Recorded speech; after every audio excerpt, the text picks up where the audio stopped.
Named after the crater lake in Bali, the batur is an updated Continental GT Speed following the Bacala, and at least a dozen that gave Bentley the increasing confidence needed to take these steps in public. This is one of the many Barchettas. A more radical project. These initiatives are the responsibility of Bentley's in-house coach maker Mulliner, the world's oldest coach maker, which, like other luxury car manufacturers' exclusive services, offers everything from unique colors to vehicle specifications. Offers various levels of customization. Only 18 batur will be produced. And as you might have guessed, they're already on pre-sale. At this level, before the designer's pen touches the sketchbook, the company has a very good idea of who will buy such a car. But batur is not only a super exclusive spin-off project from Mulliner, it also heralds a new era of Bentley design that will be seen in future electric vehicles.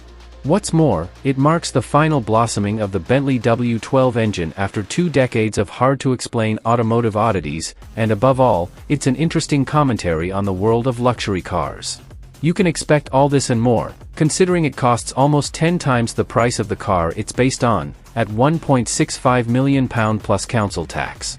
The bodywork is made of carbon fiber, reducing the overall weight, 40 kilograms, slightly, proportionally, while creating more detailed bodywork with sharper creases than this is possible in a car by Bentley's designers. The main purpose is to allow you to create, wearing a metal suit. Driven on a standard production line, the GTs share only the windshield and A-pillars. There's also no back seat, but another big change is the W12. The W12 receives the latest evolution for the batur with a 650 HP/664 lb-ft power boost on the 740 horsepower Conti GT Speed batur. The increased performance was made possible thanks to changes made to the compressor parts of the 2 turbochargers. New air intake with 33% improved flow. Deeper intercooler with 35% increased performance and unique ECU calibration. Together, they will make this Bentley the most powerful crew-built Bentley ever. Other than that, it's definitely a GT Speed, with an 8-speed dual-clutch transmission, all-wheel drive, active anti-roll bars, and 3-speed air suspension room, which isn't bad. The track is slightly wider, which gave the engineers a chance to play around with the suspension settings a bit, but the differences are slight. The W12 lights up with a warm buzz sound that disturbs the windows, suggesting that the heavy lift equipment the crew was known for is about to exit the engine bay. But in Bentley's standard driving mode, it quickly settles down, taking on the role of a strong, quiet man, gently coddling the batur's occupants with the luxurious excess that wealthy owners are sure to desire. If you get the engine, ratio, and inertia right, the engine has a surprisingly elastic relationship to the horizon. At one moment the engine wobbles, but then, regardless of revs or speed, it furiously resumes the taut visibility through the windshield.